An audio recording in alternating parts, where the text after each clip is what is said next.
open it up to any questions for Tekleab. If there's anyone who wants to unmute and ask their question, or if you want to type in the chat room in case you're shy, feel free to do so.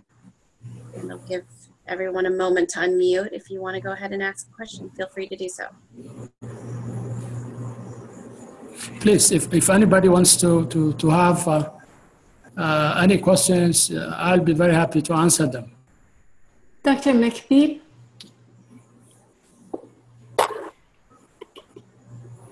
Dr. Mekbib, can I ask you a question? Yes. I think you mentioned that... Go ahead. I think you mentioned that 44% of population are Christian Orthodox. What percentage are Muslims, Catholics, and Protestants? I know about the Muslims.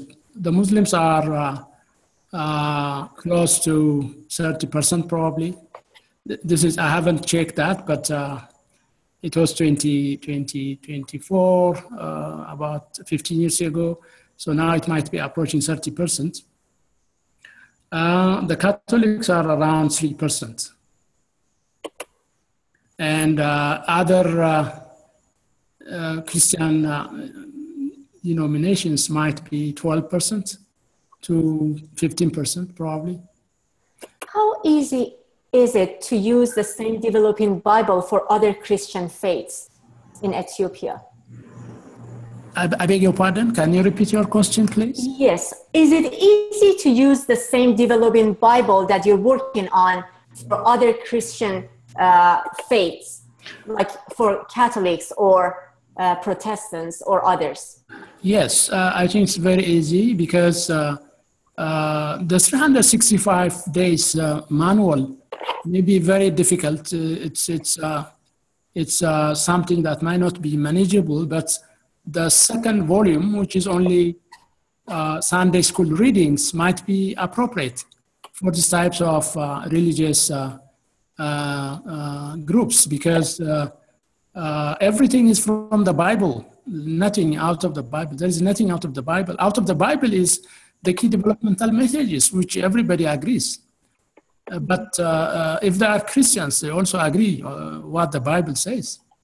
So I don't see any problem adopting this for other Christian denominations, including the Catholics. Has it been tried already, or has anybody tried to introduce the Developing Bible to leaders of other Christian faiths, or it has not been tried? I think we went one step forward by translating into English the Sunday readings, because there were requests from other archbishops, Ethiopian archbishops, working in South Africa, in Uganda, probably in Kenya. So because of their request, UNFPA made it, had it translated into English. So any preacher, any person who is with a religious leader could look into that, and if they have any reservation, they could discuss that and adopt that. The approach to the strategy is the one that is very important. I have one last question. How easy is it for Christian Orthodox leaders to work with Muslim leaders to work on the same issues? Well, this is something difficult to talk about, because in meetings and other government or official ceremonies, leaders of both religion appear on TV, and they may be also having an interface type of meetings for issues that is common for both. I think there is also a meeting, an interface type of a committee that I heard that UNAP Addis Ababa was trying to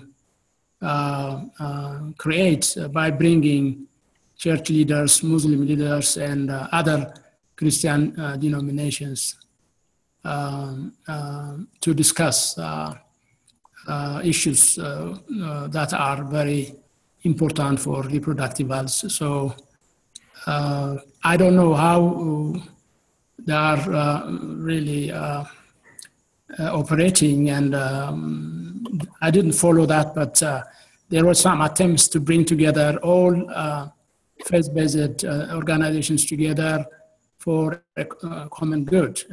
I think that approach maybe it takes time, but I'm a practitioner, and I see things and want to see results. And these types of meetings may continue for some time, but there may not be any end to it, or may not be any result. So I was not interested and didn't follow these types of activities. Thank you I don't very know much. whether I have answered your question, but this is my feeling. What I'm saying is this innovative approach could be applied for any faith-based organization. If they are interested, they can use it. Thank you very much. Great presentation. You're welcome. This is Kevin. Thank you again. This is a fantastic work and a presentation on all you've been working on. Is it possible to obtain a copy of these documents, of these Bibles? These documents are given to trained priests as a reference. It's not for public use, but given to those, they were given by the church.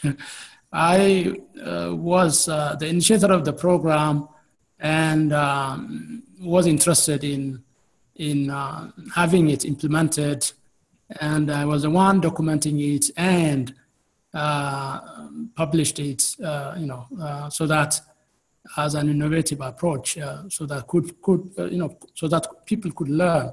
So I have these copies, but it's not for advertisement or for the use in other parts of the country. But the English translation was funded by UNAP when it was translated. The publisher was, EOC, the Ethiopian Orthodox Church. So I don't know whether they have given copies to UNAP. If UNAP has such a copy, definitely it will be shared on probably. I haven't seen in their website anything of that kind, because this is restrictively, implemented by the church, owned by the church. So it may be very difficult to get these copies. Okay. Well, thank you very much. I just thought it would be, based on your last comments, since it's something that could be studied and implemented in other situations and other faiths, it might be really interesting to look at it as a template or as a model, an exemplar for trying to replicate in other places where, even something like where Rotary is trying to get into, finishing polio, and our current district governor is working on the books to be able to share information about polio. It seems like when we have cultural and religious differences between maybe the West and certain places, it might make a lot of sense to study, even religion and culture, and how we can get development messages, find common ground. So that's what I was thinking about. But this is fantastic, and thank you very much for sharing. You're welcome. I totally agree with you.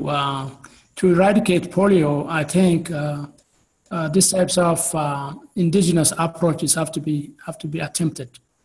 Because this is an area which is not tapped properly. There's a great potential, and this has to be really, I feel, my feeling is it could contribute a lot. And in Africa and Asia, religion really matters, and in Latin America as well. So, be it the Muslim, Christian religion, this approach could be employed in any of these phases. That sounds like an international project in the works right there. Thank you. I'll be very happy to help in this. This is, I always say, bringing public health and religion, in one basket. Yes. Yeah. Are there any other questions that anyone would like to ask?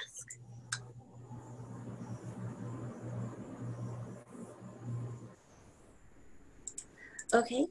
Well, again, thank you so much. Here we go. You are welcome. We really, really appreciate you being here tonight. And I know you had a little difficulty with getting access and fire drills and whatnot. But I'm glad you could make it this evening. In appreciation of you speaking this tonight, we'd like to present the Certificate of Appreciation for imparting valuable insights and inspiration as our guest speaker.